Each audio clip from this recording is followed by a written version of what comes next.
شروع اللہ کا نام لے کر جو بڑا مہربان نہایت رحم والا ہے۔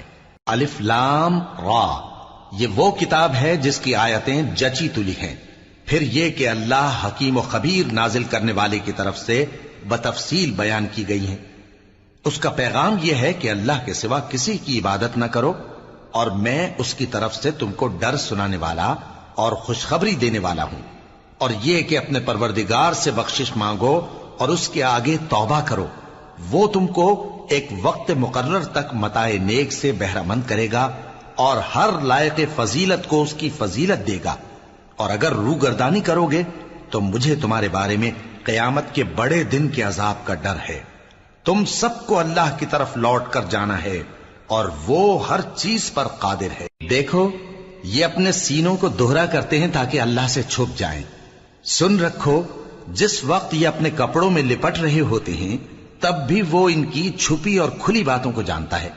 وہ تو دلوں کی باتوں تک سے آگاہ ہے، اور زمین پر کوئی چلنے پھرنے والا نہیں مگر اس کا رزق اللہ کے ذمے ہے۔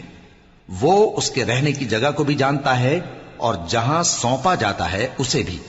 یہ سب کچھ کتاب روشن میں لکھا ہوا ہے، اور وہی تو ہے جس نے آسمانوں اور زمین کو 6 دن میں بنایا، اور اس وقت اس کا عرش پانی پر تھا۔ تمہارے پیدا کرنے سے مقصود یہ ہے کہ وہ تم کو آزمائے کہ تم میں عمل کے لحاظ سے کون بہتر ہے۔ اور اے نبی، اگر تم کہو کہ تم لوگ مرنے کے بعد زندہ کر کے اٹھائے جاؤ گے تو کافر کہہ دیں گے کہ یہ تو کھلا جادو ہوا۔ اور اگر ایک مدت معین تک ہم ان سے عذاب روک دیں تو کہیں گے کہ کون سی چیز عذاب کو روکے ہوئے ہے۔ دیکھو، جس روز وہ ان پر واقع ہوگا پھر ٹلنے کا نہیں، اور جس چیز کا یہ مذاق اڑاتے ہیں وہ ان کو گھیر لے گی۔ اور اگر ہم انسان کو اپنے پاس سے نعمت بخشیں پھر اس سے اس کو چھین لے تو نا امید اور ناشکرا ہو جاتا ہے۔ اور اگر تکلیف پہنچنے کے بعد آسائش کا مزہ چکھائیں تو خوش ہو کر کہتا ہے کہ سب سختیاں مجھ سے دور ہو گئیں۔ بے شک وہ ہے ہی خوشی میں مست ہو جانے والا، بڑا فخر جتانے والا۔ ہاں، جنہوں نے صبر کیا اور عمل نیک کیے، یہی ہیں جن کے لیے بخشش اور اجر عظیم ہے۔ تو شاید تم کچھ چیز وہی میں سے جو تمہارے پاس آتی ہے چھوڑ دو، اور اس خیال سے تمہارا دل تنگ ہو کہ کافر یہ کہنے لگیں کہ اس پر کوئی خزانہ کیوں نہیں نازل ہوا، یا اس کے ساتھ کوئی فرشتہ کیوں نہیں آیا۔ اے نبی، تم تو صرف نصیحت کرنے والے ہو، اور اللہ ہر چیز کا نگہبان ہے۔ کیا یہ لوگ کہتے ہیں کہ اس نے قرآن از خود بنا لیا ہے؟ کہہ دو کہ اگر سچے ہو تو تم بھی ایسی 10 صورتیں بنا لاؤ، اور اللہ کے سوا جس جس کو بلا سکتے ہو بلا بھی لو۔ پس اگر وہ تمہاری بات قبول نہ کریں تو جان لو کہ یہ قرآن اللہ کے علم سے اترا ہے، اور یہ کہ اس کے سوا کوئی معبود نہیں۔ تو کیا تم لوگ اسلام لاتے ہو؟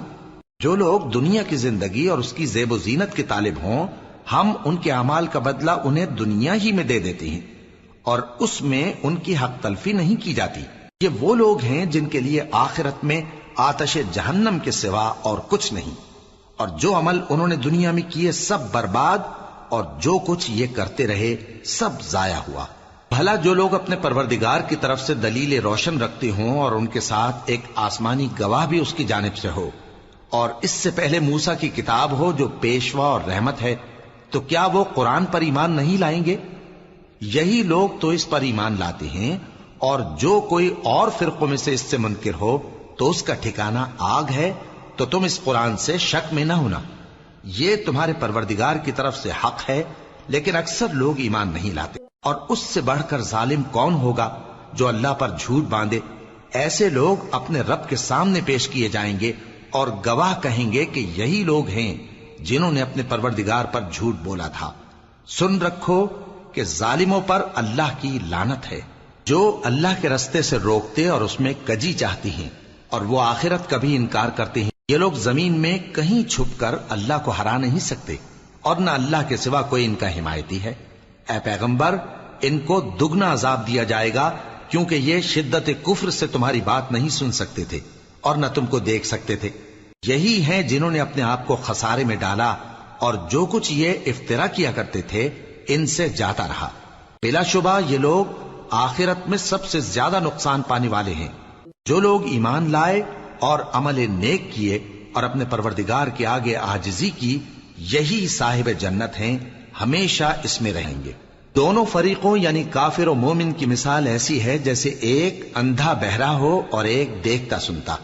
بھلا دونوں کا حال یکساں ہو سکتا ہے؟ پھر تم سوچتے کیوں نہیں؟ اور ہم نے نوح کو ان کی قوم کی طرف بھیجا تو انہوں نے ان سے کہا کہ میں تم کو کھول کھول کر ڈر سنانے اور یہ پیغام پہنچانے آیا ہوں کہ اللہ کے سوا کسی کی عبادت نہ کرو، مجھے تمہاری نسبت دردناک عذاب کا خوف ہے۔